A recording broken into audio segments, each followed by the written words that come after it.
Gusto mo bang palaguin ang negosyo mo at makilala sa buong mundo?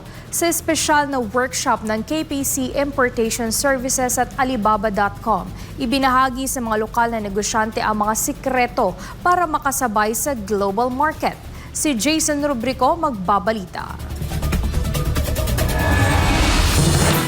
Mahigit 300 negosyante mula sa iba't ibang rehiyon ng Pilipinas ang nagtipon para sa advanced workshop ng KPC Importation Services at Alibaba.com.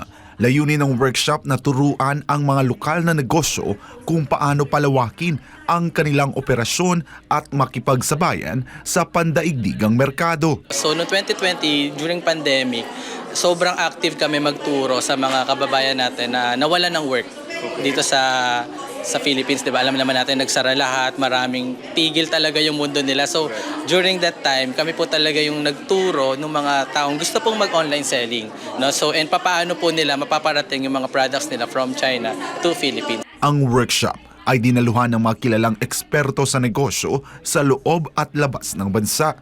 Tinuruan ng mga kalahok kung paano piliin ang tamang supplier, mag-import ng maayos at palaguin ang negosyo gamit ang Alibaba.com. So dito po sa seminar na to, mas ine-empower pa po natin, mas pinapalawak pa po natin yung ating mga knowledge, no, and na-share po sa mga kababayan natin na gusto pong mag-start ng kanilang business. So yung mga maliliit po na negosyante na nagsisimula pa lang, wala pang malaking capital, ay nagkakaroon po ng chance dito sa KPC na mag-compete po sa market and makapag-import po from China to Philippines. Ibinahagi rin ang mga oportunidad sa logistics, libreng seminar at pandaigdigang expo tulad ng Canton Fair.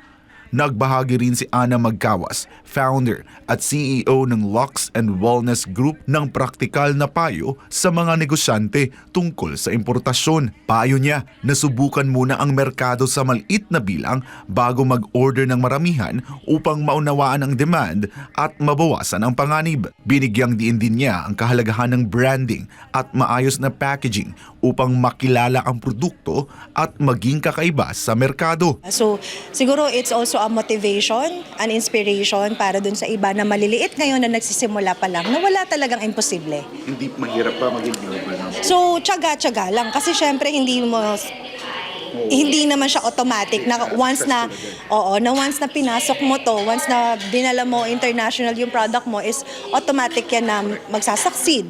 So again, sabi ko nga paulit-ulit, 'di ba? Try and try.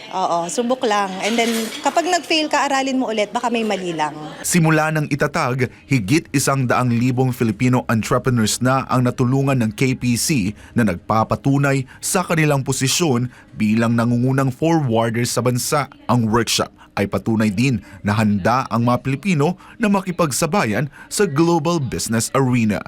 Para sa Diyos at sa Pilipinas kong mahal, ako si Jason Rubrico, SMNI News.